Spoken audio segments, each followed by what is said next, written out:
Friends, today we are going to do a topic supply function, or you can say determinants of supply or factors affecting supply.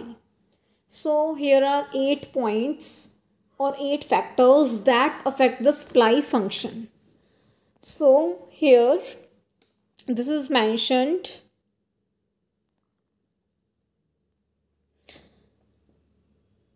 Supply is the function of P of X. It means price of commodity X, P of R, price of related goods. Then NF, it means number of firms in a industry. Then G for goal of the firm. And ऐसे ही आपके कुछ और factors हैं यहाँ पर, इन्हें हम one by one study करेंगे.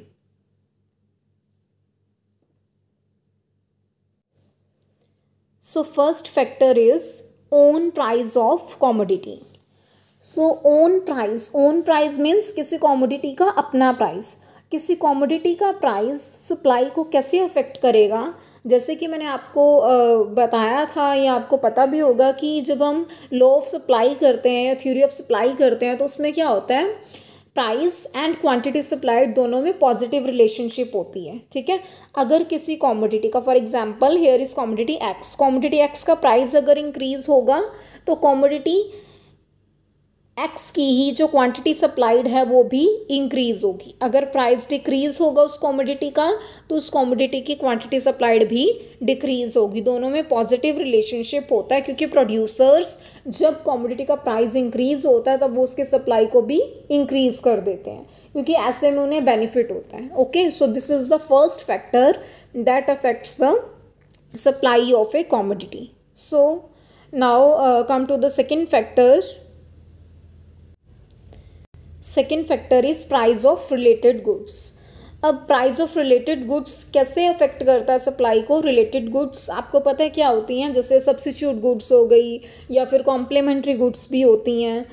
तो सब्स्टिट्यूट गुड्स कौन सी गुड्स होती हैं, जिन्हें आप एक के जगह पे दूसरी को यूज़ कर सकते हो. एंड कॉम्प्लीमेंट्री गुड्स वो वाली गुड्स होती हैं जिन्हें आप एक दूसरे के बिना यूज़ नहीं कर सकते हो. जैसे ब्लैक बोर्ड एंड चौक के बिना आप ब्लैक बोर्ड यूज़ नहीं कर सकते हो. ठीक है, और सब्स्टिट्यूट गुड मैंने आपको बता दी जो आप एक की जगह पे दूसरी को यूज़ कर सकते हो, जैसे टी और कॉफ़ी हो गया, बॉल पेन और जेल पेन हो गया. ठीक है, तो अभी रिलेटेड गुड्स का प्राइस कैसे अफेक्ट करेगा, जैसे आपको यहाँ पर एग्जाम्पल दिया हुआ है टी एंड कॉफ़ी का. तो अब देखो, अगर कॉफ़ी है, ठीक है, कॉफ़ी का प्राइस अगर मार्केट में क्या हो गया, कॉफ़ी का प्राइस हो गया अगर राइज. अब अगर कॉफ़ी का प्राइस राइज हो गया है तो जो फर्म्स हैं या जो प्रोड्यूसर्स हैं वो क्या करेंगे. अब अगर कॉफ़ी का प्राइस इंक्रीज़ हुआ है तो ऑब्वियसली सप्लाई भी किसकी इंक्रीज़ करेंगे, वो कॉफ़ी की. तो कॉफ़ी की क्वांटिटी सप्लाइड इंक्रीज़ होगी. इट मीन्स टी का क्या होगा फिर. अब जो कॉफ़ी है, ठीक है, कॉफ़ी का अब टी के ऊपर क्या इफेक्ट पड़ेगा, टी की क्वांटिटी सप्लाइड के ऊपर. कॉफ़ी का प्राइस इंक्रीज होने से अब जो प्रोड्यूसर्स हैं वो सप्लाई किसकी इंक्रीज करेंगे, कॉफ़ी की. टी की क्वांटिटी के ऊपर क्या इफेक्ट पड़ा इसका, टी की जो क्वांटिटी सप्लाइड है वो डिक्रीज हो जाएगी. जो टी है उसके प्राइस में कोई भी फ़र्क नहीं पड़ा, उसका प्राइस जैसा था कांस्टेंट वैसे का वैसा ही रहा.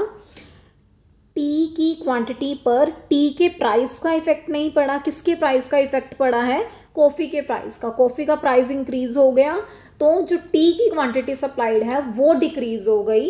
ऐसा क्यों, क्योंकि अब सप्लाई किसकी इंक्रीज होगी, कॉफ़ी की. कुछ प्रोड्यूसर्स जो पहले टी को प्रोड्यूस कर रहे थे, टी की सप्लाई कर रहे थे, अब वो टी को छोड़ के कॉफ़ी की सप्लाई करने लग जाएंगे, क्योंकि उनको अब कॉफ़ी की सप्लाई करने में ज़्यादा बेनिफिट है, क्योंकि कॉफ़ी का प्राइस इंक्रीज हो गया. तो यहाँ पर टी की क्वांटिटी सप्लाइड के ऊपर टी के प्राइस का इफेक्ट नहीं पड़ा, टी का प्राइस कॉन्स्टेंट रहा है. टी की क्वांटिटी सप्लाइड के ऊपर कॉफ़ी के प्राइस का इफेक्ट पड़ा है, टी की जो रिलेटेड गुड है. ठीक है, so this is your second factor, price of related goods.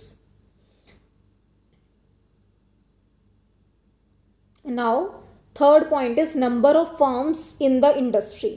अब देखो, बहुत सारी जो सिमिलर वर्क करने वाली सिमिलर टाइप ऑफ फर्म्स होती हैं उन सबको मिला के एक इंडस्ट्री बनती है. अगर किसी इंडस्ट्री में नंबर ऑफ फर्म्स ज़्यादा होंगी तो ऑब्वियस सी बात है उनका प्रोडक्शन भी क्या होगा, ज़्यादा होगा, सप्लाई वहाँ पे ज़्यादा होगी। बट अगर जिस इंडस्ट्री में नंबर ऑफ फर्म्स कम होंगी, 1 या 2 या 3 होंगी, तो वहाँ पे जो प्रोडक्शन है, सप्लाई है, वो भी कम होगी। So this is your third factor. Now fourth factor is goal of the firm.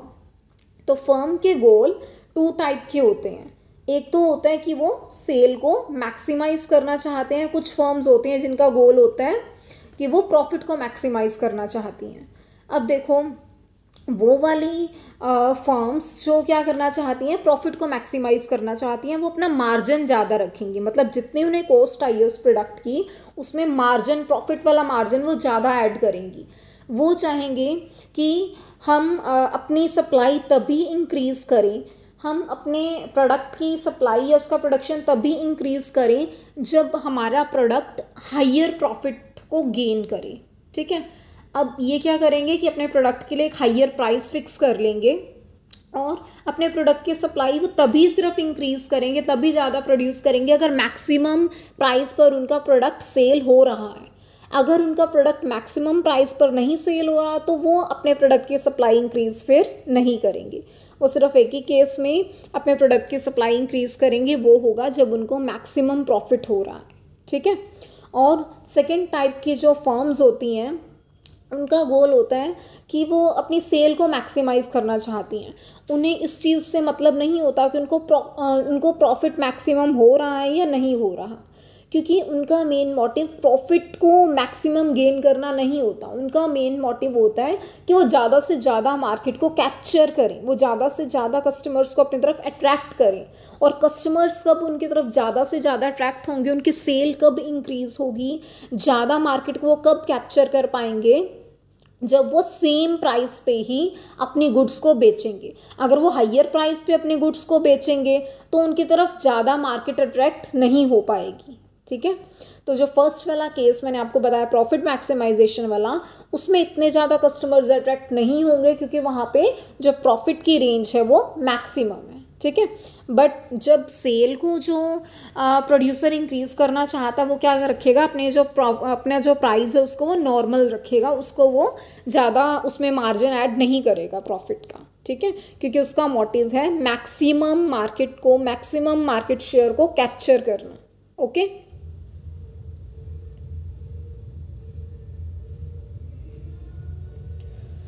So now fifth point is price of factors of production.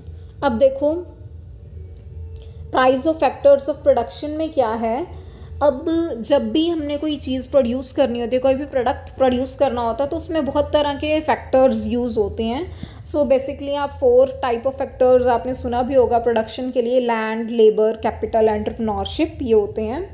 तो ये फ्री में नहीं आते हैं, इनके ऊपर भी कुछ ना कुछ कॉस्ट आती है प्रोड्यूसर की। ठीक है, लाइक किसी प्रोडक्ट को प्रोड्यूस करना है तो उसके लिए वो रॉ मटेरियल ख़रीद के लेके आएंगे, लेबर भी लगेगी उसमें, एंटरप्रेन्योरशिप का भी रोल होता है, कैपिटल भी चाहिए होती है उसके लिए। सो ये सारे फैक्टर्स की नीड होती है। अगर इनमें से किसी एक फैक्टर की कॉस्ट भी ज़्यादा हो जाए या सभी की ज़्यादा हो जाए, चाहे उनमें से किसी एक या दो की कॉस्ट अगर ज़्यादा आ जाती है प्रोड्यूसर को, तो वो प्रोडक्ट जब बन के तैयार होगा तो उसकी कॉस्ट उस प्रोड्यूसर को ज़्यादा आएगी। जब प्रोड्यूसर को कॉस्ट ज़्यादा आ रही है, सप्लायर को कॉस्ट ज़्यादा आ रही है उस प्रोडक्ट के बनने में, तो उस टाइम पे जो प्रोड्यूसर है वो सप्लाई को कम कर देगा। बट अगर फैक्टर्स ऑफ प्रोडक्शन उनका जो प्राइस है वो लो हो गया, तो जब लो हो गया तो प्रोड्यूसर का प्रोडक्ट बन के तैयार हो जाएगा लेस कॉस्ट पे। जब लेस कॉस्ट पे प्रोडक्ट बन के तैयार हो जाएगा उसका, तो वो अपनी सप्लाई को इंक्रीज कर देगा। ठीक है, 6th point is state of technology. अब देखो, टेक्नोलॉजी हमेशा इम्प्रूव होती है, वो कभी भी ऐसा नहीं है कि पहले आप ऐसा बोलो कि आज से 10 साल पहले टेक्नोलॉजी अच्छी थी, आज टेक्नोलॉजी अच्छी नहीं है, ऐसा नहीं होता कभी भी। टेक्नोलॉजी हमेशा एडवांस्ड आती है, जब भी मतलब उसमें कुछ भी आगे टाइम के साथ साथ अपडेशन होती है। ठीक है, तो अभी देखो, अगर एक मशीनरी थी आज से 10 साल पहले, अगर वन मशीनरी से अब आप लगा लो कि कोई भी चीज़ प्रोडक्शन की आप लगा लो, अगर कोई भी कमोडिटी है एक्स है, आज से 10 ईयर्स बिफोर एक मशीन से उसकी 1 डे में 100 यूनिट्स प्रोड्यूस होती थी, एंड आज के टाइम पे उस मशीन में कुछ ना कुछ न्यू इनोवेशंस हुई, उसमें अपडेशन हुई। उस टाइम पे 1 डे में उसकी 100 यूनिट्स प्रोड्यूस होती थी कमोडिटी एक्स की, और आज सेम कमोडिटी एक्स की 1 डे में 300 यूनिट्स प्रोड्यूस हो सकती हैं। तो पहले 300 यूनिट्स प्रोड्यूस हो रही थी 3 डेज़ में, तो वहाँ पे 3 डेज़ लेबर से वर्क करवाना पड़ रहा था, क्योंकि मशीनरी को भी लेबर ही ऑपरेट कर रहे थे। एंड अभी वही 3 लेबर्स का वर्क 1 डे में कंप्लीट हो रहा है, ठीक है। यहाँ पे टाइम भी सेव हो रहा है। अब जो हमारी कॉस्ट है, लेबर की कॉस्ट भी यहाँ पे कम हो गई ना, पहले 3 डेज़ में वर्क हो रहा था, 1 में हो रहा है, और 1 मशीनरी जो है वो ट्रिपल प्रोडक्शन कर रही है। तो इससे क्या होगा, टाइम भी सेव होता है और कॉस्ट भी कम आती है प्रोडक्शन की, टेक्नोलॉजी में इम्प्रूवमेंट होने से। जब कॉस्ट कम आएगी प्रोडक्शन की टेक्नोलॉजी के इम्प्रूव होने से, तब क्या होगा, एग्जिस्टिंग प्राइस पर ही जो सप्लायर है वो प्रोडक्शन को, सप्लाई को इंक्रीज कर देगा, ठीक है। उसके बाद 7th पॉइंट है expected future price.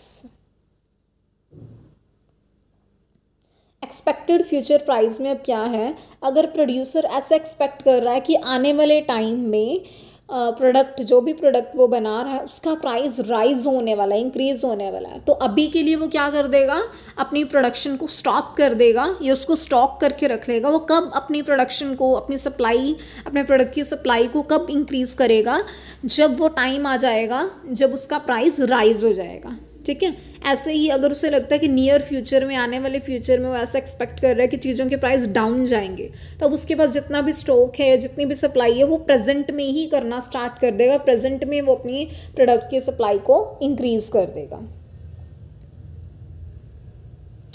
Now last point is government policy. अब गवर्नमेंट पॉलिसी में 2 थिंग्स आपको गिवन है, एक है टैक्सेशन, एक है सब्सिडी। तो गवर्नमेंट प्रोड्यूसर्स को कुछ डिफरेंट प्रोडक्ट्स होते हैं जो सोशल वेलफेयर के लिए होते हैं या फिर एक्सपोर्ट ओरिएंटेड होते हैं, उनके ऊपर गवर्नमेंट सब्सिडी प्रोवाइड करवाती है प्रोड्यूसर्स को। तो ऐसे प्रोडक्ट्स जिनके ऊपर गवर्नमेंट ज़्यादा सब्सिडी प्रोवाइड करवा रही है या जिनके ऊपर गवर्नमेंट सब्सिडी प्रोवाइड करवा रही है, कुछ ऐसे भी प्रोडक्ट होते हैं जिनके ऊपर गवर्नमेंट नहीं भी सब्सिडी प्रोवाइड करवाती। तो जिन प्रोडक्ट्स के ऊपर गवर्नमेंट ज़्यादा सब्सिडी प्रोवाइड करवाती है, तो सब्सिडी एक इंसेंटिव होता है प्रोड्यूसर के लिए कि उनको गवर्नमेंट की तरफ से मनी मिल रही है चीज़ों को प्रोड्यूस करने के लिए। तो इस केस में अगर सब्सिडी ज़्यादा है तो जो प्रोड्यूसर्स हैं वो क्वांटिटी सप्लाइड भी ज़्यादा करेंगे, एंड इनवर्स अगर सब्सिडी कम है तो क्वांटिटी सप्लाइड भी वो कम करेंगे, ठीक है। ऐसे ही टैक्सेशन है। अब प्रोड्यूसर्स को जितना भी वो सामान प्रोड्यूस कर रहे हैं उसके ऊपर कुछ ना कुछ टैक्स भी पे करना पड़ता है गवर्नमेंट को, मतलब प्रोड्यूसर्स गवर्नमेंट को मनी देते हैं in the form of tax on the produced goods.